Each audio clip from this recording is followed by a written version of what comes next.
안녕하십니까. 바로 보는 TV 옴부즈맨 성유미입니다.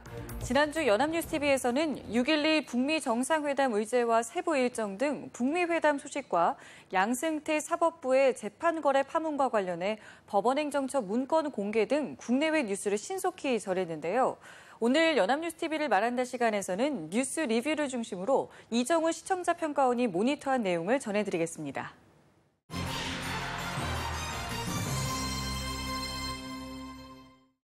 성사가 불투명했던 북미 정상회담의 사전 준비 과정들이 순조롭게 진행되면서 희망적인 결실을 기대케 한 주이기도 했지만 재판 거래 의혹이라는 초유의 사태에 대해 국민들의 분노가 커지는 한 주이기도 했습니다.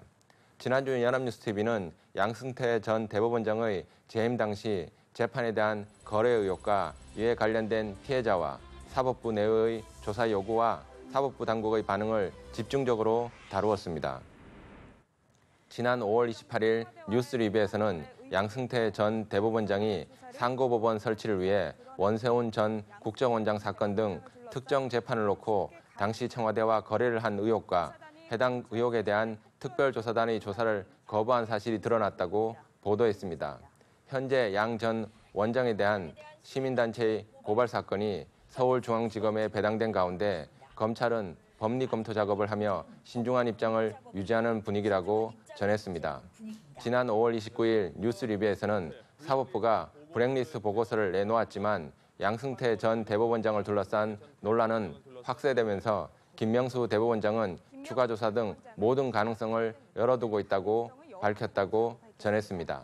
사찰 피해 판사와 법원 내부에서는 이번 사찰을 기본권 침해로 보는 기류가 강한 가운데 검찰 관계자는 사실관계 파악이 우선이라면서 대법원의 구체적 입장이 나온다면 수사 착수를 결단하는 데 참고가 될 것이라고 여운을 남겼다고 전했습니다.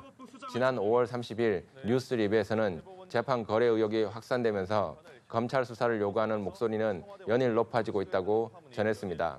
사찰 대상이었던 차성한 판사는 형사고발과 국가배상소송을 검토하고 있고 일선 법관들은 전국 법관 대표자 임시회를 소집하는 등 단체 행동을 예고했다고 보도했습니다. 양 전 대법원장 관련 의혹에 대한 고발만 10건 가까이 접수되면서 검찰은 강제수사 도입 여부를 저울질하고 있다고 전했습니다. 이어진 보도에서는 대법원을 기습 방문해 시위를 벌였던 KTX 해고 승무원들이 양승태 전 대법원장 시절 재판 흥정 의혹의 희생양임을 주장하며 재심을 요구했다고 보도했습니다. 해고 승무원들은 KTX 승무원 해고 판결에 대한 재심과 양승태 전 대법원장의 추가 조사와 수사 전환 등을 요구했고 대법원 측은 적절한 시일 안에 대책을 약속한 것으로 전했습니다. 지난 5월 31일 뉴스 리뷰에서는 양승태 사법부의 재판 거래 의혹에 대해 김명수 대법원장이 대국민 담화를 내고 사과의 뜻을 밝히면서 사법권 남용의 책임을 엄중히 묻는 동시에 법원 행정처를 이전하는 방안도 적극 검토하겠다는 입장이라고 보도했습니다. 같은 날 이어진 보도에서는 김명수 대법원장이 대국민 담화로 진화에 나섰지만 재판 거래 의혹에 대한 분노를 막기는 쉽지 않을 것으로 예상했습니다. KTX 전직 승무원을 비롯한 재판 의혹의 피해자부터 시민단체는 물론 법원 공무원 노조까지 성토의 목소리를 내고 있는 가운데 검찰은 김명수 대법원장의 판단을 기다리고 있는 것으로 보인다고 설명했습니다.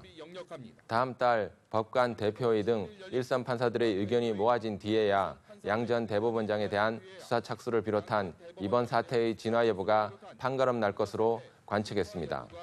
지난 6월 1일 뉴스 리뷰에서는 재임 시절 재판 거래 의혹 파문이 불거진 지 일주일 만에 양승태 전 대법원장이 직접 관련 의혹을 전면 부인했다고 보도했습니다.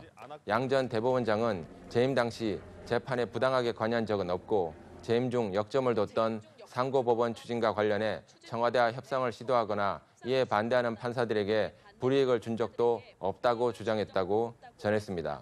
관련자들에 대한 형사 조치를 검토하겠다고 밝힌 가운데 양 전 대법원장은 김명수 대법원장과 언론에 대한 불편한 속내를 숨기지 않았다고 전했습니다. 이어진 보도에서는 전국 법관 대표회의는 사법행정권 남용 의혹 특별조사단의 조사 문건을 모두 공개할 것을 대법원에 공식 요청했다고 전했습니다. 양승태 전 대법원장은 해당 문건의 내용을 전혀 알지 못한다는 입장이고 김 대법원장은 문건을 전면 공개할 의사를 피력했다고 보도했습니다. 문건이 공개된다면 이번 달 전국 법관 대표회에서 관련자들의 형사조치를 의결할 방침이라고 전하면서 김 대법원장이 관련자들을 직접 고발할 가능성도 조심스럽게 거론되고 있다고 전했습니다. 이번 사법부의 재판 거래 의혹은 사법부의 신뢰에 치명적인 영향을 미칠 수 있는 매우 중대한 사안이라고 할 수 있습니다. 아직은 제기된 의혹에 대한 구체적인 사실이 밝혀지지 않았다는 점에서 보도가 제한적일 수 있다는 점을 감안하더라도 전반적인 보도의 내용들이 다소 모호했던 것으로 보입니다. 우선 재판 거래 의혹이 얼마나 중대하고 일반 시민들의 삶에 영향을 미칠 수 있었는지를 보다 명확하게 보여주는 보도들이 필요했습니다. 지난주 보도들은 주로 사법부의 전 수장과 현 수장과의 갈등이나 검찰의 판단 등을 중심으로 이루어지면서 해당 사안이 심각한 범죄라기보다는 하나의 정책적 견해 차이처럼 보이게 하는 면이 있었습니다. 해당 재판들이 일반 시민들의 삶에 얼마나 치명적인 차이를 만들 수 있었고 이러한 의혹들에 대한 책임들이 누구에게 있는지 명확하게 보여주는 보도들이 필요했습니다. 그래서 시민들이 이번 사안의 심각성을 보다 정확하게 인식하고 관심을 둘 수 있도록 하는 보도들이 필요하다고 할 수 있습니다. 지난주 연합뉴스TV는 북미 정상회담을 위한 양국의 추진 사항을 상세하게 전하면서 북미 정상회담의 개최 가능성을 점검하는 보도를 진행하였습니다. 지난 5월 28일 뉴스리뷰에서는 트럼프 대통령이 북미 정상회담 재추진을 공식화하면서 미국과 북한 실무대표단이 싱가포르에서 실무 협의를 개최하고 북미 정상회담의 경호, 의전, 그리고 장소, 구체적인 시간 이런 문제들을 직접 논의할 것으로 전망했습니다. 같은 날 보도에서는 판문점 북측 통일각에서 미국은 성김 주 필리핀 대사가 북측에서는 최선희 외무성 부상이 각각 대표라는 실무 협의가 개최되었다고 전했습니다. 과거 육자회담 당시 비핵화 협상의 전면에 나섰던 베테랑들이 비핵화 방법을 둘러싼 간극을 좁히는데 집중할 것으로 보인다고 분석했습니다. 양국 고위급 회담으로 이어질 가능성이 커지는 가운데 북미는 경호 의전 협상을 위한 싱가포르 채널도 동시에 가동시키면서 북미 회담 준비에 속도를 붙이고 있다고 보도했습니다. 지난 5월 29일 뉴스리뷰에서는 북한과 미국이 싱가포르와 판문점에서 정상회담 개최를 위한 투트랙 협의를 하는 가운데 북한 김영철 노동당 부위원장이 미국 방문길에 오를 예정이라고 보도했습니다. 이번 김영철 노동당 부위원장의 미국 방문은 북미 정상회담의 핵심 현안을 최종 조율하기 위한 것이라고 관측하면서 김 부위원장이 미국 방문에 앞서 중국 측과 긴밀한 협의를 진행할 것으로 보인다고 전했습니다. 같은 날 이어진 보도에서는 김정은 북한 국무위원장의 핵심 측근인 김 부위원장은 미국 뉴욕에서 폼페이오 미 국무장관과 북미 정상회담 의제에 대한 최후 담판에 나설 것으로 보이는데 아직 조율해야 할 과제가 남은 것으로 해석된다고 전했습니다. 미국이 요구하는 비핵화 방식과 북한이 원하는 체제 보장 방안으로 이른바 CVID와 완전한 체제 보장을 의미하는 CVIG의 빅딜로 이번 회담이 순조롭게 마무리될 경우 김 부위원장이 곧바로 워싱턴으로 이동해 트럼프 미국 대통령을 만날 가능성도 제기되고 있다고 보도했습니다. 지난 5월 30일 뉴스리뷰에서는 북한 김영철 노동당 부위원장이 베이징에서 미국으로 출발했다고 전하면서 김 부위원장은 김정은 북한 국무위원장의 대미 특사 임무를 부여받았다는 관측이 나오고 있다고 보도했습니다. 같은 날 보도에서는 30일 판문점에선 북미 간 2차 실무협상이 진행되었고 미국 중앙정보부 CIA 코리아 미션센터 관계자도 참여했다고 전했습니다. 이번 2차 회담에서 양측은 구체적인 비핵화 로드맵에 대한 입장차를 좁히는 데 주력했을 것으로 추측했습니다. 이어진 보도에서는 북미 정상회담의 의제 조율을 위한 판문점 실무회담이 종료되었다고 전하면서 미국과 북한이 각각 요구하는 완전한 비핵화와 완전한 체제 보장 사이에서 의견 접근이 이루어졌을 것이라는 관측이 나오고 있다고 전했습니다. 미국의 완전하고 검증 가능하며 불가역적인 비핵화 CVID와 북한의 영구적이고 불가역적이고 검증 가능한 체제 안전 보장 CBIG에 대한 논의들이 순조롭게 진행된 것으로 보인다고 전하면서 뉴욕 고위급 회담에서 양측 사이의 간극을 한층 더 좁히는 데 주력할 것으로 예상했습니다. 지난 5월 31일 뉴스리뷰에서는 판문점에서의 북미 2차 실무회담이 끝난 이후 백악관은 긍정적인 반응을 내놓았다고 보도했습니다. 미국이 원하는 일괄 타결에 북한의 단계적, 동시적 방식을 접목시킨 트럼프 모델에 기반을 한 논의가 중심이 될 것으로 예상하면서 미국은 북한이 보유한 핵탄두의 해외 조기 반출과 대륙간 탄도미사일의 전략 폐기를, 북한은 제재 완화를 비롯해 북미 수교 등 체제 보장을 요구하는 것으로 알려졌다고 전했습니다. 이어진 보도에서는 북미 정상회담 직후에 남북미 정상회담이 열린다는 시나리오가 점점 구체화되고 있다고 분석하면서 비핵화 합의와 종전선언까지 일괄적으로 이루어질 가능성도 있다고 분석했습니다. 지난 6월 1일 뉴스리뷰에서는 트럼프 대통령이 김영철 노동당 부위원장이 북한 김정은 국무위원장의 친서를 들고 워싱턴을 방문할 것이라고 밝혔다고 보도했습니다. 친서에 대한 기대감을 나타낸 트럼프 대통령은 싱가포르 북미 정상회담이 당초 예정대로 열리길 희망하면서 후속 회담 가능성에 대해서도 긍정적인 것으로 보고 있다고 전했습니다. 같은 날 보도에서는 북미 고위급 회담은 화기애애한 분위기 속 2시간 20분 만에 신속히 끝났고 폼페이오 장관은 양국이 큰 진전을 거뒀다고 자평했다고 전했습니다.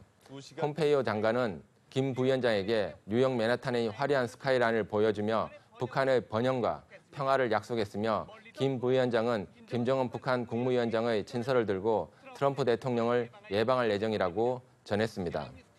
한때 북미 정상회담이 불투명해지면서 북한과 미국의 회담 진행 과정에 많은 국민들의 관심과 우려가 있었습니다.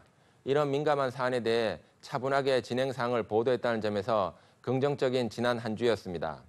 하지만 대부분의 보도들이 단편적인 취재 보도를 토대로 일종의 추측성 보도들이 많았던 점은 아쉬운 점이라고 할 수 있습니다. 물론 양국의 회담 진행 방식이나 사안의 특수성으로 인한 점도 있지만 남북 문제, 북미 문제에 대해서는 지나친 핑크빛 전망이나 극단적인 불안감을 조성하는 보도들은 지양할 필요가 있다는 점을 기억할 필요가 있습니다.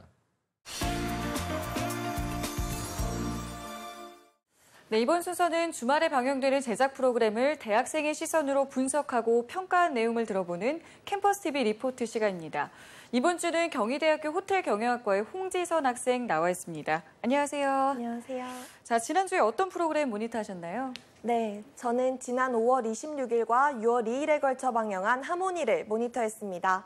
하모니는 매주 토요일 오전 9시 20분에 방영하는 프로그램으로 국내외 취약계층을 대상으로 그들의 삶을 살펴보고 스스로 헤쳐나가도록 돕는 프로그램인데요. 이번에 방영한 하모니에서는 시골 마을에서 어렵게 살고 있지만 형제애가 좋은 9남매와 그 가족 이야기를 소개했습니다. 그럼 자세한 모니터 내용 지금부터 전해드리겠습니다.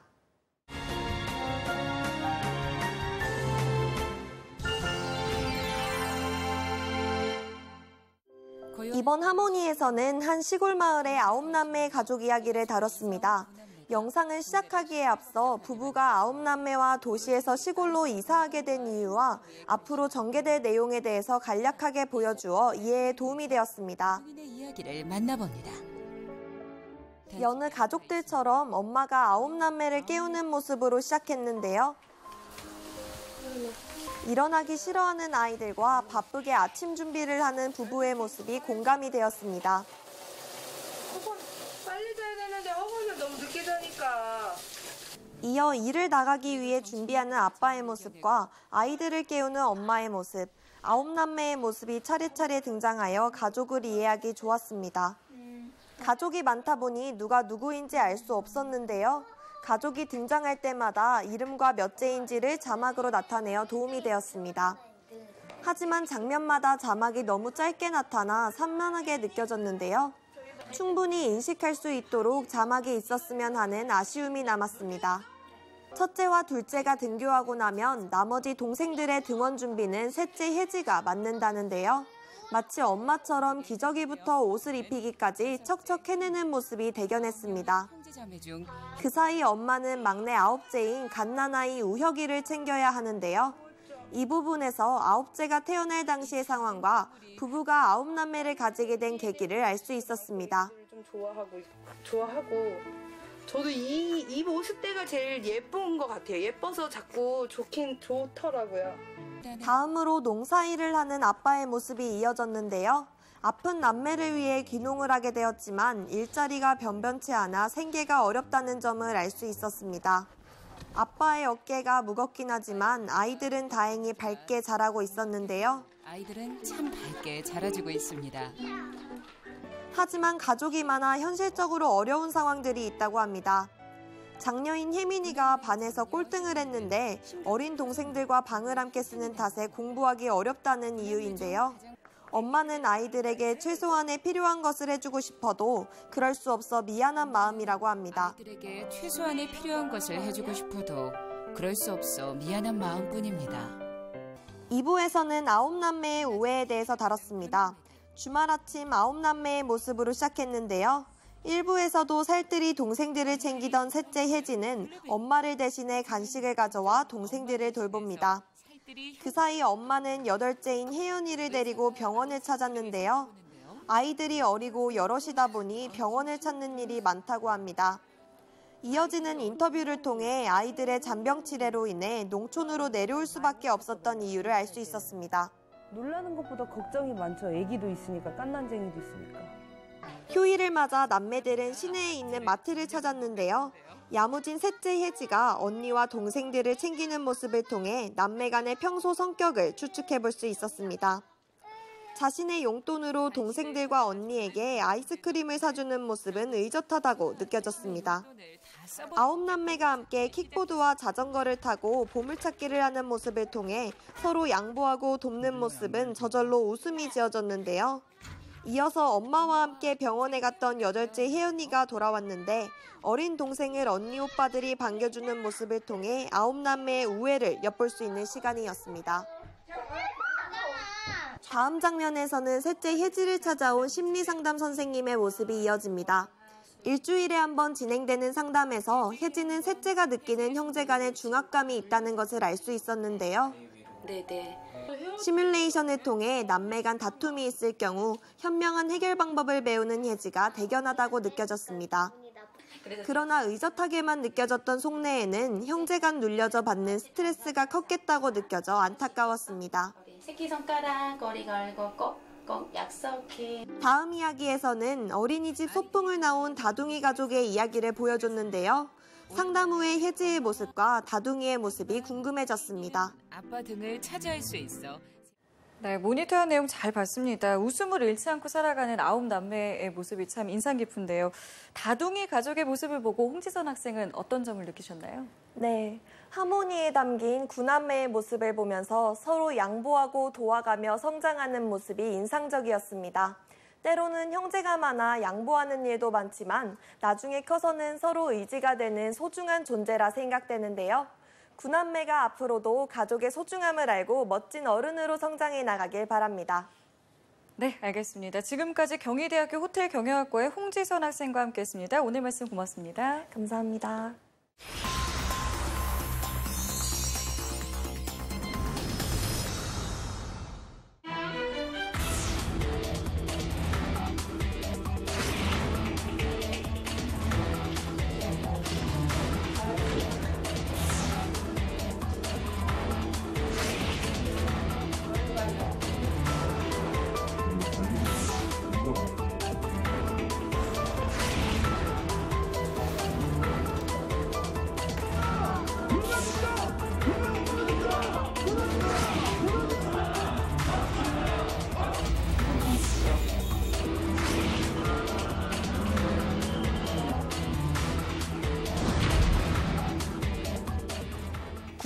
국민건강보험공단은 내년도 의료기관에 지급하는 의료 수가가 올해보다 평균 2.37% 인상된다고 밝혔습니다. 병원협회와 약사회 등은 인상률을 결정했지만 대한의사협회와 치과협회는 합의에 이르지 못하고 있는데요. 이 때문에 건강보험 보장성 강화를 골자로 한 문재인 케어를 둘러싼 정부와 의료계의 갈등이 더 깊어질 수 있다는 우려가 나오고 있습니다. 오늘 TV와 비평 시간에는 의료 수가를 둘러싼 갈등에 대해서 우리 언론에서는 어떻게 보도하고 있는지 자세히 알아보도록 하겠습니다. 동아방송예술대 방송보도제작과 정은희 교수 나오셨습니다. 안녕하세요. 안녕하십니까. 자, 먼저 이번 의료 수가 협상 결과 또 이로 인해서 예상되는 변화에 대해서 좀 정리를 해주시죠. 네, 잘 아시다시피 국민건강보험공단이 대한병원협회와 한의사협회 등 5개 의료단체와 내년도 의료수가 인상에 대해서 협상 합의했습니다. 한의원은 3%, 병원은 2.1%, 그리고 약국과 조산원도 각각 3% 이상 오른 의료수가가 적용이 될 것입니다. 한편 대한의사협회와 치과의사협회는 공단 측이 제시한 인상률이 너무 낮다면서 협상을 거부했습니다. 의사협회는 공단 측이 제시한 2.7%가 자신들이 요구한 7.5%에 비해서 턱없이 낮다고 비판을 했는데요. 이에 언론은 자세히 보도를 하고 있습니다.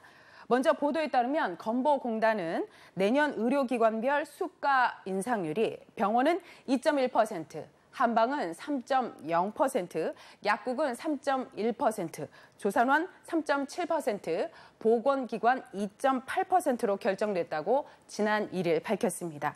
5개 단체의 의료 수가가 오르면서 이에 따른 추가 소요 재정은 9,758억 원으로 추산됩니다. 건보공단 측은 의료 물가 상승을 감안해서 전년도 인상률보다 다소 높게 책정이 됐다고 이유를 설명을 했습니다. 이렇게 의료수가 협상으로 동네 병원과 한의원에서의 진료비 즉 본인 부담금이 내년 100원 오르는 것으로 됐습니다. 수가가 오르면서 국민이 내는 건강보험료 역시 기존에 정부가 밝힌 3%, 3.2%의 인상 상한선에서 다소 오를 것이라고 언론은 분석을 했습니다. 한편 대한의사협회는 건보공단이 제시한 최종안인 2.7% 인상안을 받아들이지 않았습니다. 치과의사협회 역시 2.1%의 인상안을 거부했는데요. 대한의사협회와 치과의사협회는 현재 진행 중인 의정 협상을 중단할 수도 있다라고 하면서 정부를 상대로 강하게 비판을 하고 있습니다. 협상이 결렬된 의원과 치과의 수가 인상률은 이달 건강보험정책심의위원회에서 최종 결정이 됩니다. 이 건강보험정책심의위원회는 건보공단이 제시한 인상률을 확정하거나 아니면 벌칙을 부과를 해서 건보공단이 제시한 안보다 낮은 인상률을 책정할 수도 있다고 언론은 언급을 했습니다.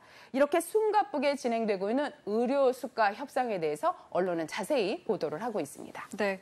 말씀해 주신 대로 대한의사협회가 정부를 상대로 총파업 등을 지금 검토를 그렇습니다. 하고 있습니다. 네. 이 부분에 대해서 우리 언론은 지금 어떻게 보도를 하고 있습니까? 네. 의원과 치과는 수가 협상 마지막 날을 넘긴 6월 1일 새벽까지 협상에 임했었지만 결국 그 간격을 좁히지 못해서 협상이 결렬됐습니다. 언론은 이에 대해서 건강보험 보장성 강화 정책인 문재인 케어에 반대를 해온 대한의사협회의 대응은 더욱 강해질 거라고 내다봤고요. 향후 정책 진행도 쉽지 않을 것으로 예상한다고 보도를 했습니다. 보도에 따르면 대한의사협회는 2019년도 수가 협상 결렬에 따른 성명서를 통해서 대정부를 향한 강한 투쟁을 예고하고 있다고 보도를 하고 있습니다. 현재 진행 중인 의정 협상 중단 가능성을 포함해서 환자 대행 청구 중단, 또 전국의사 총파업 등을 가능한 모든 수단을 동원해서 대정부 투쟁에 나설 것이다라고 발표를 했는데요. 이날 의협은 공단에 7.5%의 인상을 요구했지만 공단이 의협에 최종으로 제시한 숫자는 2.7%였습니다. 결국 협상은 결렬이 됐는데요. 이후 건강보험정책심의위원회로 넘어갔지만 의협은 이미 5월 30일자로 이 건정심 탈퇴를 선언을 했습니다.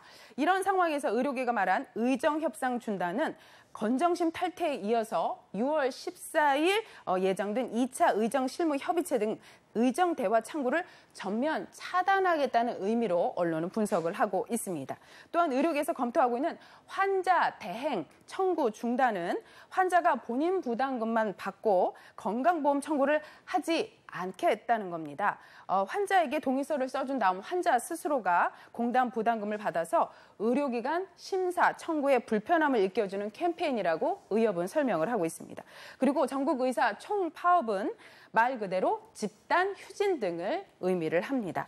보도에 따르면 의협은 건보공단이 20조 원이 넘는 흑자 재정에도 불구하고 병의원의 안 좋은 경영 상황은 보지 않고 협상 시작 때부터 문재인 케어에 반대했다는 이유로 납득조차 되지 않는 인상률 수치를 고집하고 있다고 언급을 했습니다.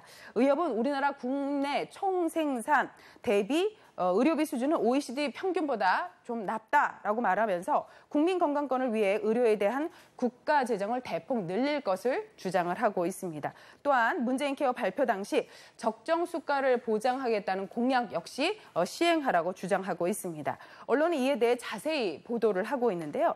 그러나 의료계 입장에 대한 기사가 워낙 많습니다. 정부와 시민단체의 반응 역시 고르게 기사화해야 할 것입니다.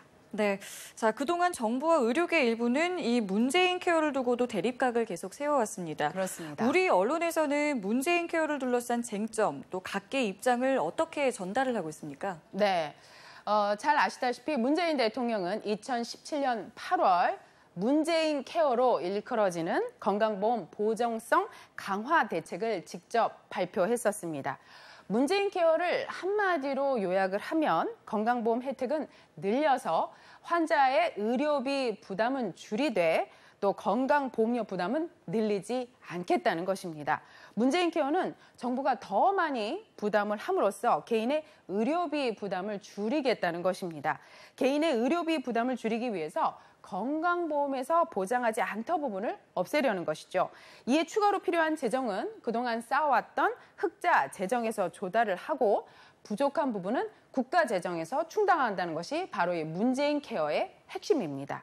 이에 대해서 정부 입장으로 건보공단 김용익 이사장은 문재인 케어의 목표는 건강보험 하나로 국민에게 충분한 의료를 제공하고 의료계는 건강보험 수가만으로 의료기관 운영이 가능하도록 하는 국민에게는 의료 정상화 그리고 의료계는 경영 정상화를 하려는 것이다라고 언급했다고 보도가 됐습니다. 이에 의료계는 앞으로 전체 진료비를 환자에게 선불로 받는 것을 검토하겠다며 문재인 케어를 두고 대정부 강한 투쟁을 예고하고 있습니다. 이 역시 언론에서 자세히 보도를 하고 있는데요. 병의원이 환자로부터 진료비 전액을 선불로 받은 후에 건강보험공단 부담금은 환자가 공단에 직접 청구하도록 하겠다는 것입니다. 31일 의협에서 밝힌 선불제 투쟁 또는 청구 대행 중단은 지금 여러분이 활용하고 계시는 실손보험금 사후 청구와 비슷한 방식입니다. 현재는 환자가 본인 부담금과 비급여 진료비만 직접 내고 건보공단 부담금은 병의원이 건보공단에 직접 청구를 하는데 원래 환자가 청구해야 할 진료비를 병의원이 대신해 주는 것이니 이는 청구 대행이라는 것이 바로 의사협회의 주장입니다. 그러나 만약 병의원이 이런 투쟁을 실제로 벌인다면 환자들의 거센 반발이 예상된다고 언론은 보도를 하고 있습니다. 보건복지부에 따르면 현행법상 이런 투쟁은 불가능하다고 합니다. 문재인 케어에 대해 한국소비자단체 협의회 강정합 회장은 문재인 케어를 성공적으로 이행을 해서 건강보험 보장성을 선진국 수준으로 높이고 건강보험이 사회안전망 역할을 충실히 수행을 함으로써 국민 모두가 높은 의료비 부담에서 벗어나길 기대한다고 말했다고 언론은 보도를 하고 있습니다. 네, 이 의료 수가는요, 우리 국민들의 건강권이 달린 문제인 만큼 우리 언론의 보도 태도도 참 중요할 것 같은데요. 네, 맞습니다. 우리나라 건강보험 제도는 우리 국민 건강보건의 핵심입니다. 그런 만큼 정부와 의료계 그리고 국민 건강 사이에서 늘 가장 좋은 해답을 얻기 위해서 부단히 노력을 해야 할 텐데요. 이번 의료수가 협상도 많은 진통이 있었기 때문에 언론에서는 공정한 보도가 될 수 있도록 노력을 해야겠습니다. 특히 국민들께서 이 사안에 대한 이해를 충분히 하실 수 있도록 자세한 보도가 필요해 보입니다. 정부와 의료계는 어떠한 입장 차이를 보이는지, 그 쟁점은 무엇인지 정확 보도를 통해서 자세히 설명을 해야 할 것입니다. 이번에도 의료계 입장이 워낙 강경하다 보니까 의료계 반응에 대한 기사가 굉장히 많았습니다. 빈도가 많은 것은 충분히 이해가 가능하지만 빈도의 차이가 많은 것은 상기를 해봐야 할 부분입니다. 각계 입장을 상세히 정확 보도하는 것이 중요해 보입니다. 보도의 빈도와 길이에 있어서도 균형 있는 보도가 필요해 보입니다. 그리고 투쟁이라는 강한 언어가 사용이 되고 있습니다. 그런 만큼 자극적인 기사가 될 수 있다는 점도 잊지 않아야겠습니다. 자세한 정보 전달과 균형감 있는 보도를 통해 보다 신뢰받는 언론이 되기를 기대하겠습니다. 네, 알겠습니다. 지금까지 동아방송예술대 방송보도제작과 정은희 교수와 함께했습니다. 오늘 말씀 고맙습니다. 고맙습니다. 네, 옴부즈맨 제작진은 시청자 여러분의 다양하고 소중한 의견을 기다립니다. 방송을 보고 느낀 소감을 연합뉴스TV 홈페이지 시청자 게시판이나 SNS로 보내주시기 바랍니다. 저희는 다음 주에 다시 찾아뵙겠습니다. 시청자 여러분 고맙습니다.